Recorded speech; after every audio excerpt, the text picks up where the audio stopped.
You can go something like Ahri, has mobility to deal with the Jarvan. It's great with the Ahri and Vi combination, but you can get your charms cleansed potentially. He is just going to go ahead and pick Anivia and says, if you want to play Ryze, go ahead. Definitely a favorite of Showmaker at the beginning of the LCK. As now maybe a blind Sion for DK. I mean, Sion into this composition, he's very bulky. Ezreal can just hammer away Mystic shots and feel like you're just doing nothing. But Sion into Anivia feels really bad. I feel like executing Sion in teamfights is a lot harder than a lot of people give credit to. Finding angles to set up your decimating smash. I just don't think you get those chances against Anivia. You can't ult away or ult in against her wall. It's a lot of control, it's a lot of power. Also, blind picking it, I feel like, can be very dangerous. You took away Gnar. There is no Yorick, I guess, no Jace, but like, there are a lot of other things that Doran can play, including Camille. I think he kind of has free reign in this situation. I feel like a lot of our top laners would just pick a Renekton here, and that would be kind of the standard. But instead, going for the Ambessa, and there's a lot of dive threat in this T1 composition, playing into a short-ranged AD carry. And I know there's obviously the cleanse from the Milio, which is going to work against the Anivia, the Nico, but it's not going to do anything against the Into Sion, who's just been dominating Lucian Milio. Could struggle. Now let's jump out of the rift for game number 2.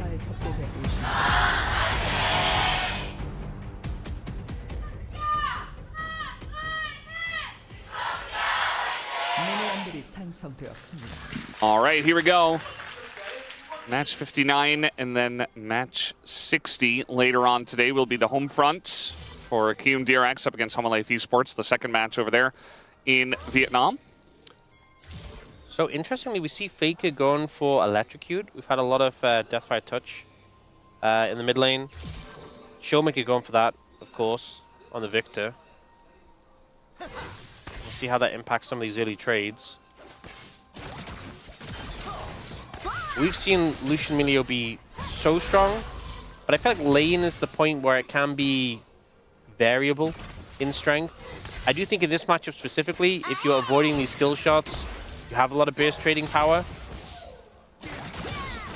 And looking to get some damage down and carrier there. That's an exhaust out of Peas, by the way. They're going to force his barrier and also the heal, rather. So trading a lot of the secondary summoners here. I feel like we've seen a shift back to that exhaust into Lucian sort of meta that we had when Lucian Nami was a big thing. If he dashes up to you and wants to unload his burst combo, compared to other AD carries that have more sustained damage, you just get a lot of value out of that exhaust. And you can see the poke coming down already has forced Smash and Kriya under tower. Still level 1. And that Mystic Wow. Like a curved around the minion. Yeah. Faker does love to use the egg to be very aggressive and say, you can't kill me. Showmaker doesn't have an egg. And he's at the same HP as Faker right now, so definitely a little dangerous. Does have a ward that just spotted owner at Raptors, so he has information there. I wonder, owner could have an angle to sneak in and get a gank off mid if he looked for it, but I think he might just go for the full clear. Yeah. See that Lucid is 5-0 on the Jarvan. A lot of success there, but not so much here. Smash getting bullied out of lane already. One root comes down, and Smash is not able to play the game.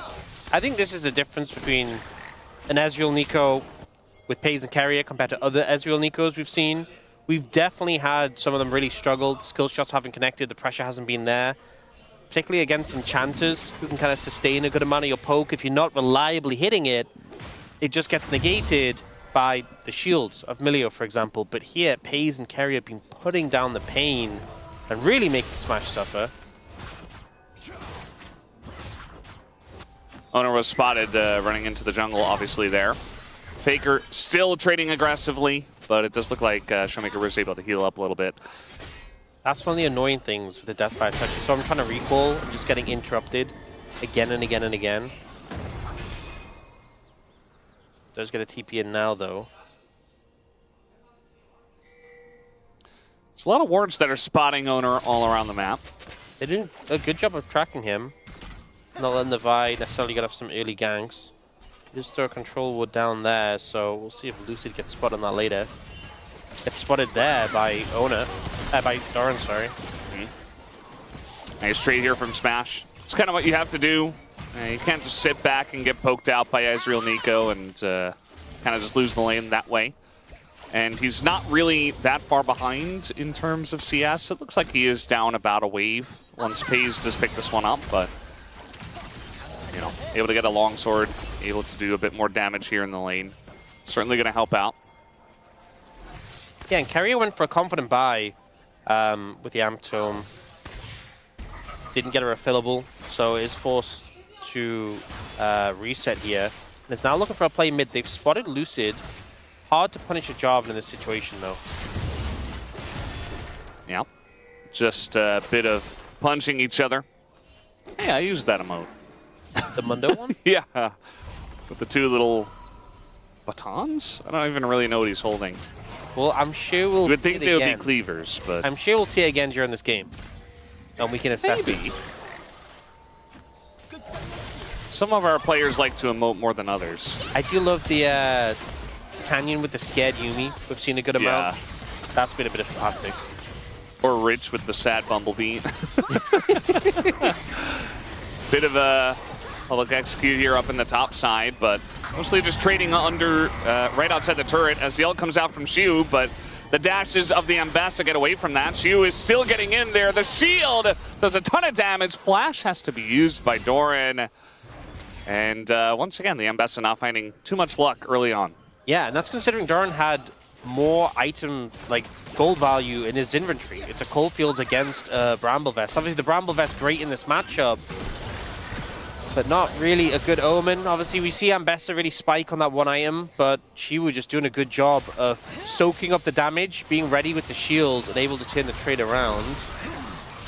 Lucid not very much enjoying the cancel. Anivia, but that's going to be the Storm coming in, and now Faker is going for a bit of a walk here in the enemy jungle. He's not where he wants to be. Yeah, also Anivia doesn't walk, Valdez. That was stupid. Faker flapping his wings, flying through the enemy jungle. Still flying through the enemy base. He's wasting a lot of time. He's getting to Owner. Yeah. I think he lives. There's no ult from Shiwu. Recall here. Oh, he Lucid! Oh, no. No! There's a Vi there. Faker had no mana after that, so... Meanwhile, Xiu is here. That's going to be the smash that does come down onto Owner. And a back is coming in from Faker. He is going to go into Egg for sure. And I think even after all the shenanigans, the Anivia Faker will not survive. First blood does go over to Lucid after whatever that was. That was a very extended passage of play. And Showmaker pulling ahead in the lane as well because he, you know, was just mid-farming in comparison. But a big chase that does eventually get rewarded with not only the kill on Faker, but the egg. He does save Flash, though. So that's something.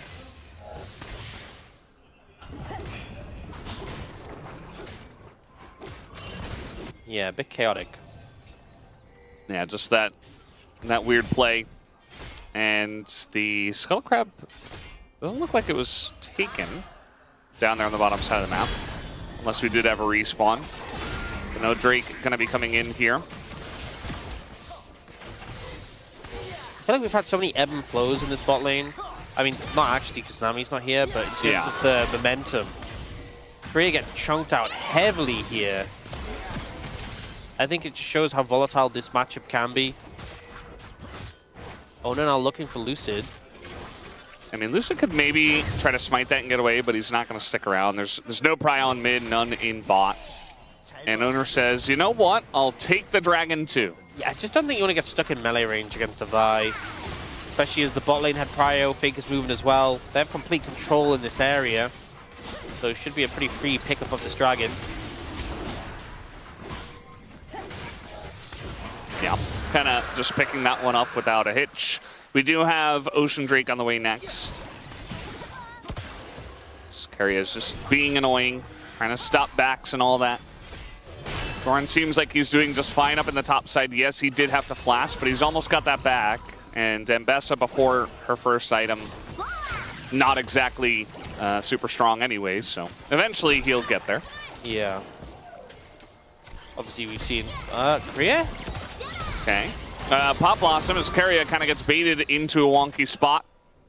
Flash available for Smash. Thinking maybe, you know, Keria kind of with the weird play. Maybe he's baiting or something there. Just going to hold on to it. Yeah, Korea just really baited that one out. And I think Keria was just thinking, we've seen so many supports die trying to hold waves.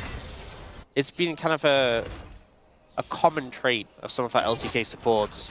But using it there to bait in Keria, getting the flash from him and the ultimate. That's been a good spot. Do you see? Oh, Showmaker in a bit of trouble. There is the extension on the stun. But at the end of the day, it's just a ton of damage going into Owner. And a bit of help from Career means that Showmaker is totally safe. I think just overestimating the damage. Career being there was a phenomenal roam timing to show up. But also you look at the inventories of Owner and Faker. Faker actually has 0 AP apart from the Doran's Ring. Like he's got 18 AP. He's just all mana and health. And I know that Anivia has decent base damages, but it's just not enough to cut through the Victor. And Owner had to commit so heavily just to reach Showmaker. So just a bit of an over-aggressive play. We'll see the replay here. 나 미드 본다. 봐줘. Help. 잡고. Got him. The flash being instant to get under tower. And it's the fact that Owner, by queuing in and then ulting, you're not getting your Q damage down. So, was already in the tower when he connected on a Showmaker. And Showmaker with a good response. Unfortunately, bot lane still suffering for DPLUS. Yeah, this is definitely a lot bigger of a lead than we've seen from Ezreal, Nikos. I think Did's going to apologize. No, I don't think so. To Ezreal and or Nico. Watch the replay on the trade in top lane. Yeah, looks like Doran had to flash again. Does now have the Eclipse, which obviously is a big spike, but struggling into Shiwu's Scion. Which is impressive considering, I feel like for a good time early on in Shiwu's career in the LCK, he really struggled on tanks. It felt like they were putting him on him and he just couldn't make them work well, but definitely feel like he's been building up his repertoire of tanks he can play comfortably, and Scion is looking good right now. Yeah, I mean, Scion is just going to stand there, and we'll see what kind of engages and stuff he can do later on in the game.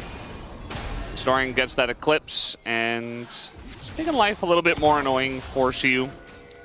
And now Lucid actually engaging here, but Owner wants to continue on this as there's the Gravity Field, and there's the Cataclysm Flash, but Lucid is going to be kept around as now the Flash comes forward, but the nice buffer. Buffer is perfect from Lucid. Yeah, T1 committing heavily. Oh, Paze could be in trouble. Yeah, he's going to find the bot lane here. Keria is on the way, but the culling is going to be thrown out. Smash is like, yeah, I'm not so sure about going into that river. Some good exhaust value from Paze. I think Smash was waiting for Paze to commit some more mobility before he used the culling, but thought I'll just send it. Gets exhausted, isn't able to do that much more. I think the mid play was a bit weird though. Lucid committing very heavily when it was like, well, of course Anivia is going to move there, and then you're going to struggle to get out. Yeah, Faker still not doing damage. It feels like he goes for these trades and he deals damage to himself. I mean, this is a very slow scaling Anivia build. This is like, yeah, I'm going to have infinite mana, and eventually I'm going to be strong, but you just don't have as much early pressure. It is 18 AP and no Magic Pen. Okay, well, Doran trying to buffer his way out of that one. Does get the plate for all of his trouble. And again, not really a lot of, yeah, that barrier's not gonna get him on his back.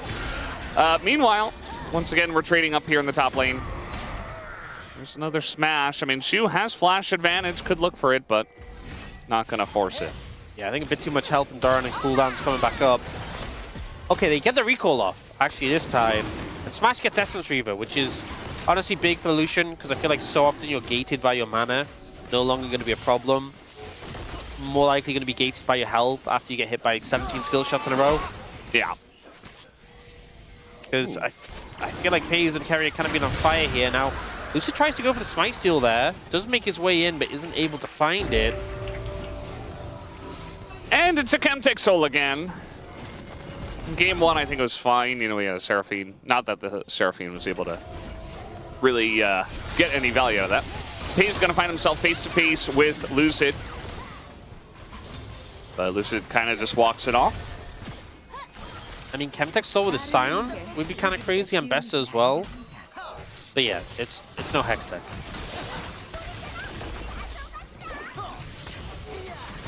Smash getting some good damage on this tower. Now seeing it's DPLUS's bot lane who'll have the pressure here. And I feel like, you know, top lane, Shu's been doing a great job. Mid lane, Showmaker's had the pressure advantage. Bot lane has been FaZe and Carrier. But it feels like Smash is trying to turn around, find the opportunity to do so. Once again, we get Korea recalling and walking up towards the top side. But no one really there as of yet for him to support. Just getting some vision down. And does find Carrier very aggressively in the enemy jungle. Yeah, some deep wardage there. But able to utilize the blast cone to get out after putting down some vision. And T1 very aggressively started up the Rift Herald in Game 1. They're going to do it again here in Game 2. Let's see if DK wants to get there on time. They're going to have this info much earlier compared to Game 1. So they're moving Shu down. I think if they really wanted to contest it, they could have brought him up. Given that Doran just TP'd, but they're going to go for a 4v4. And they do force Carrier out. Flash gone already. Makes it definitely tricky to contest. Some good damage there onto FaZe. Does answer back though. Yeah, it's very aggressively taking over that position on the Rift Herald, so it does mean that T1 has to back away from the objective.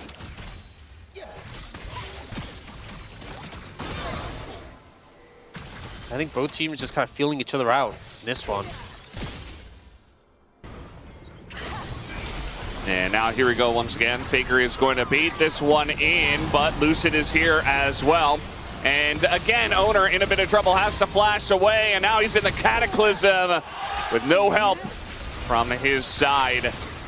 Scaria also comes up here. They're going to try to take down this Nico, but he's in the storm. Lucid will get flashed on and taken down as now Showmaker goes in for the trade as the Emilio comes over and keeps him alive. Does he have the damage? I think just barely not as... Oh, the stun! Stun comes in, and that is going to get the job done. Very nicely played by Showmaker, and Career again.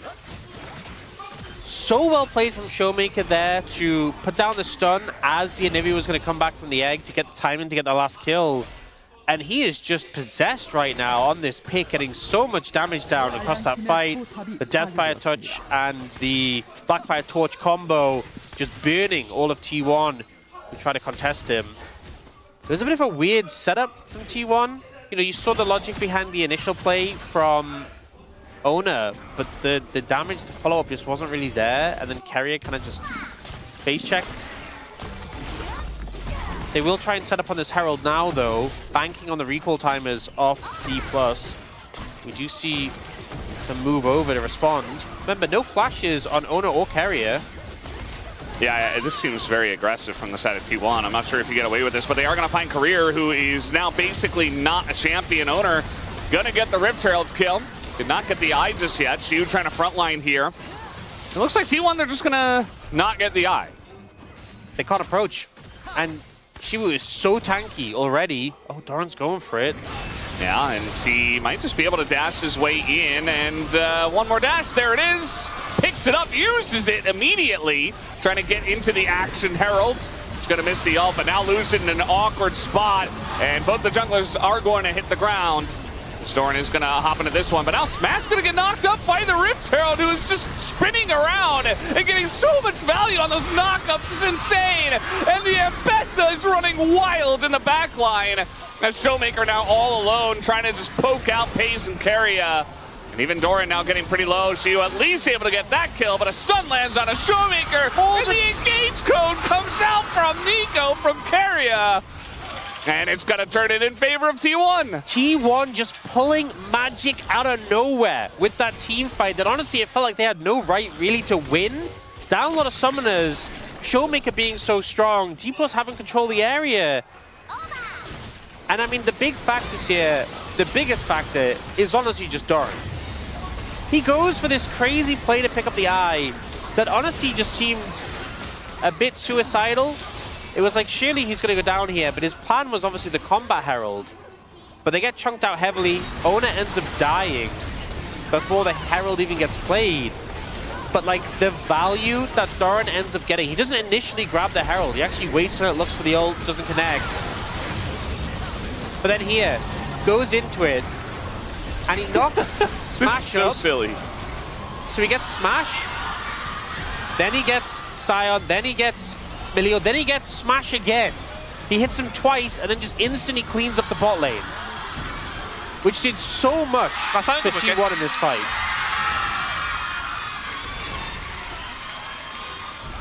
아, 나 죽었다. I'm dead. 볼만한데? 좋다. I think you guys can win.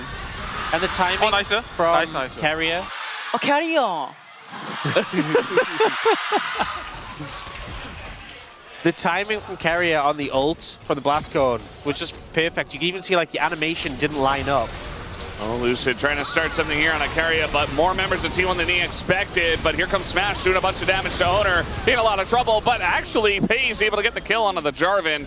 So it feels like the junglers in this game are really eating the brunt of a lot of these deaths. 7 between the two of them. Yeah, and Carrier he has Flash now. Did he have Flash at the start of that play? Because it just seems kind of crazy. They committed so heavily to him. If he hadn't out that whole time, doesn't opt to use it, saves that summoner spell. Yeah, his Flash is up. So this seems super aggressive to commit this play when Carrier can just quite comfortably disengage. They end up turning onto Owner with Splashless, but they just take so much damage in return for Pays over the wall. Very aggressive from DPLUS. It kind of feels like they're in this position where they're starting to fall behind again. You know, thinking about how they've already lost game 1 and they feel the pressure to make proactive plays. See a pretty massive gold lead here for Doran, who, you know, you got that first item now, he has second item Black Cleavers, so definitely gonna make life hard for Xiu eventually in this lane. But also picked up a couple of those kills in that last fight, on top of getting a bunch of plates. So very far ahead in terms of gold. T1 looking for Chemtech soul points. Just right now, Lucid is already chunked out a little bit. Culling comes down and a bit of a zoning wall is there. Lucid could have tried to walk forward, but not going to quite get it, as Mbest in a lot of trouble here. But there's Carrier with the 3-man knockup, and Doran is going to survive. They get into the back line. Career getting pretty low. Pays takes him out. Pays jumps forward into 3 and is going to have to flash away. Xiu not quite able to land the decimating smash, and DK not really able to pick up more off of the back of this play. Yeah, T1 playing that very aggressively, and I think Doran and Pays nearly paying... Oh. I mean, there are a lot of members there. Faker says, well, I have egg, but he doesn't have it anymore, and that's a shutdown that's given over to Smash. Now he has Omelette, I guess. DPLUS going to try and take this mid lane tower, will succeed at it. I think T1 kind of dropping the ball there. They get the dragon, which is big. I mean, a Chemtech soul in this Fed Ambassador would feel insane, but I think just sticking around for a bit too long afterwards, and a lot of people being very over-aggressive. This fight doesn't start off particularly well for T1 because Doran ends up kind of getting focused down quite heavily. You know, he TP's in, gets Cataclysmed on the stun, and then just loses all of his HP. And even though he lives, you've just lost a large element of your team fighting prowess because Doran can't really re-enter. You know, we see Owner going super deep, gets taken down. Hayes goes super aggressive, has to back away. And then this is where it gets a bit weird, because Faker is looking for Lucid here. But against like a Lucian and a Victor who have high enough range just to immediately reach you, that play felt very dangerous. Yeah, and he found out why very quickly after that. I think maybe if you flash the Jarvan combo and like just kill him after that, that could have been the angle he was going for, but I think as soon as you get knocked up, you're just dead. Yeah, perhaps a mistiming on the play. Either way, the rest of the team was backing away, and he was kind of just going in there trying to take down Lucid, who was low. So, not really a good play at the end of the day. Pei's very fed, though. Does look like Smash is really trying to pressure him as much as possible. Pei's getting cullinged out of this one, and the chase is on. Pei's taken down. Another shutdown here for Smash, who is very rich in this game. This is what Lucian does just so well, is pushing up mid lane with the backup of your, whether it's your Nami or your Milio, and anyone who tries to challenge you on the wave is under threat. It's going to be a nice little test for Showmaker to see if he can get out, but does have a lot of help from his teammates. Flash comes out of Doran as he's looking for that kill still. And Faker does TP over. The rest of the T1 is trying to group up here, and Doran surviving for so long in this fight as he eventually, with the help of Faker, will be able to take out Lucid finally in this one. Just feels like DPLUS are struggling really hard to cut through Doran right now. He's so bulky, so much survivability. Showmaker even gets a great Rocket Belt usage. You know, there's been a lot of talk about Rocket Belt perhaps being overbought in some champions, but I think this was definitely a spot where Showmaker got the value, and a game where having that Rocket Belt goes a long way. This is when Smash put out Pei's. You know, Pei's sees Lucid, so he has to angle downwards and just ends up getting jumped, especially with the flash from Smash. Now here, Showmaker's dodge onto the public execution, pretty great, but still just struggling to cut through Doran. This extended play, they don't have that much damage. I feel like having the Lucian there would have made a lot of difference, but he only arrives kind of after the fact and is able to put some damage in a Faker, but that's really his only contribution. Yeah, doesn't end up doing a whole lot. We've had a bunch of kills in this one.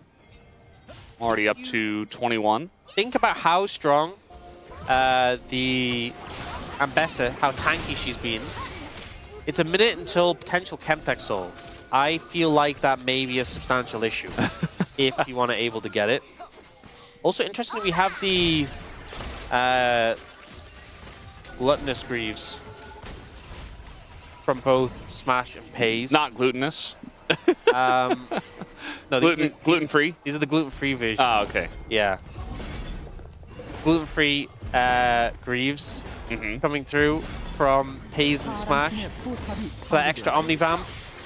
I wonder how many stacks they've both got. I imagine the Smash will be pretty close to having them capped out. Yeah. And we're really just doing a lot of posturing here for this Chemtech Soul as we're flashing right onto Smash. The follow-up is there from the side of Carrier, but where's the damage? As finally a bit comes out from the side of Faker, and Lucid takes an E to the back. As Doran gets in front of that, and also there's the Anivia wall, so she was like, man, why am I playing Scion? The public execution does come in, as Shiu is taking a beating, but that is just a Scion. Showmaker trying to make a big difference here, but he's kind of all alone in terms of damage, and he just explodes in under a second. And the damage out of Pei's right now is insane. Gonna pick up another one. A zombie Scion can do all he wants, but it's just gonna be T1 winning the fight, and they get the Chemtech Soul. And this is why T1 went for this sort of composition.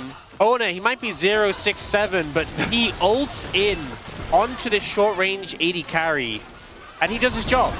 He will go down, but he sets up Carrier for the follow-up. They explode Smash before he really gets a chance to contribute. Pei's even gets that cleanup onto the Jarvan, and then the blocking on. This is why it feels so frustrating to play Scion into Anivia. Doran's also just too hard to kill. This is one of the issues with this composition from DPLUS, is that you only have 2 carries. When one of them dies, Showmaker's trying to do everything he can, but they just put all their focus onto him. Yeah. And he can't 1v4. And in an even game, when you're playing against Vi, and Nico, and one of your carries just gets blown up like that. Like, if T1 ever get a good setup on a fight, that's what they're going to try to do every time. It just feels like kind of a done deal from that Vi pick. And that is going to be Chemtech Soul. So they already couldn't kill Doran. Now he has Death's Dance and Chemtech Soul. So... oh man, that's... You're never killing him. That's ungodly. Unless he's way out of position and you have a lot of time and the rest of the team doesn't come over. I think Death's Dance is the item I've seen people complaining about the most recently. Even though it's not been changed, really, and we've had all these new items and items reworked and things changed, and everyone was like, oh, Static Shiv's going to be super broken, and then it hasn't been. Death Dance have just seen like a reliable group of people being like, man, I hate this item. And you know what? I get it. I feel like we're about to see that on display when Doran dives into 5 members of DPLUS and they just cannot kill him. Yeah.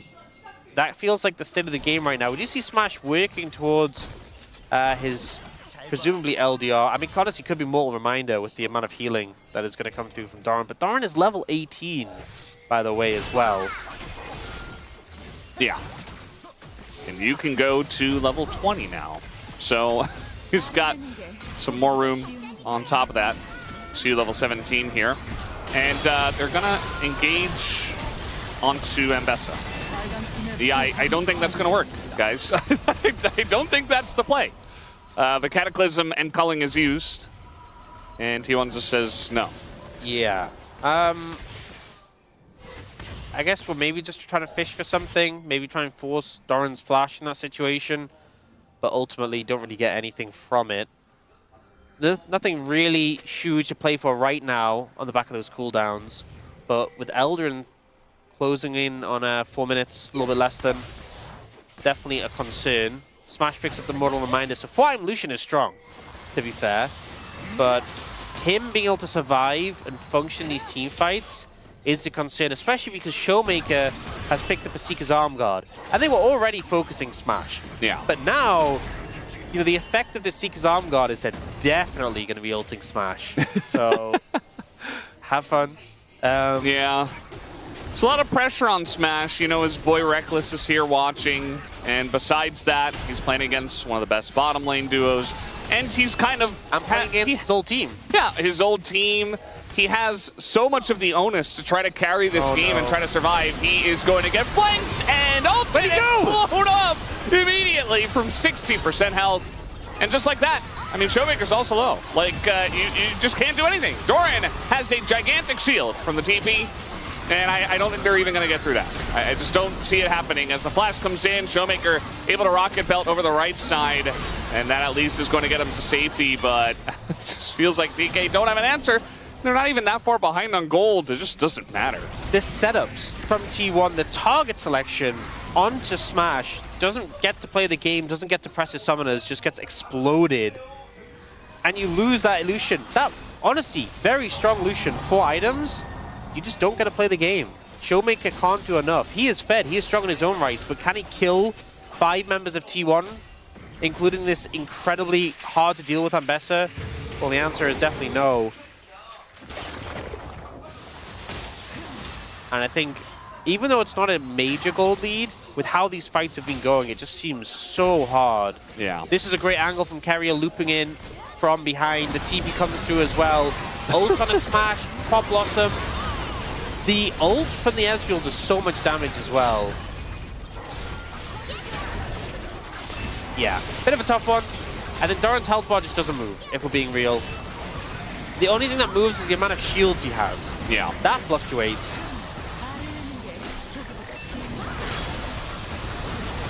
And it's, you know, it's not even to the point where he's below 50% health. It's kind of ridiculous. And probably going for GA next here with that BF sword. And yeah, T1, I mean, again, you know, we talked about the gold lead. The gold number doesn't matter. The Chemtech Soul, the last couple of team fights really just shows how DK don't have a way to play this game. You know, maybe if they were a little bit farther ahead and they were able to poke them out with the culling and, you know, they had a bit more vision coverage so they're not getting flanked by an eco, perhaps. But that's not the way this game has been playing out. Yeah, it feels really hard to keep tabs on members of T1. Carrier's been doing a great job of finding angles to get behind, so when the Vial comes in, he's just always there to follow up. But that's what DPLUS have to do. I mean, the gold lead isn't insane, and as much as Chemtech Soul is very good with the Ambessa, it's not the strongest soul in the game. This game isn't unwinnable, especially because Elder's on the cards. The problem is they don't have control of the Elder area. They now have to push in aggressively to contest, and when you push in quickly and aggressively, it sets up flanks to happen. Now, they are looking for Owner here. Yeah, it's actually a lot of damage done to Pays and Owner. Owner has to flash away, so that's potential engage button taken away with the flash at least.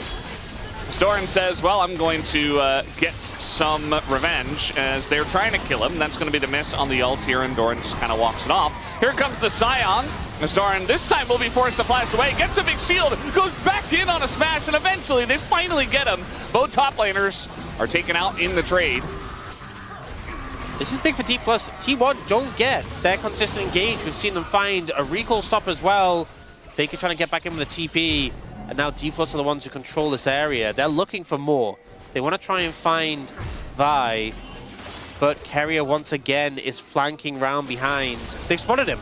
Yeah, they're going to find him. No Cataclysm, though, for Lucid. So that's kind of unfortunate. That would have been a big pick to at least get him down. His flash is not up, so could have been big. I feel like they had the presence they needed, and they've just been pushed out again really quickly. They can't give this up, though. They need to push back in. Both top laners have TP and the ability to rejoin once they respawn. But that Elder Dragon is being cut down quickly. Yeah, I mean, they have to get in here. Lucid, he looks like he is going to be the one that goes in, but the turn comes out from Carrier. They ult on a smash, and again, he just dies, trades his life for the Nico, and the damage is just way too much out of Pays. Goes forward after Lucid goes in, and is just able to clean everybody up. Gonna get the GA out of Lucid, and both the carries are down. So at the end of the day, she was just left by his lonesome. It'll take a while to go down, but T1 will clean up the fight and look to push the end. You know, I feel like the highlight of this series has been Doran, but the coordinated engages from Carrier and Ona have just kind of been spectacular. Ona, who, you know, his KDA wasn't looking so pretty before, but he's doing his job every time. It's like Ona engages and Carrier's there to follow, or Carrier engages and Ona's there to follow, and the end result is Smash doesn't get to play the game. Yeah, Lucid trying to clear the wave. He actually does do a good job of that, but he is, of course, going to die. And there was one cannon minion, actually, that did survive, so not the best job he could have done, I suppose. As Faker is going to zone away Smash. Smash hops over the wall, and they will just attack the Nexus and take it down. It's a clean 2-0 from T1 tonight as they get revenge against DPLUS.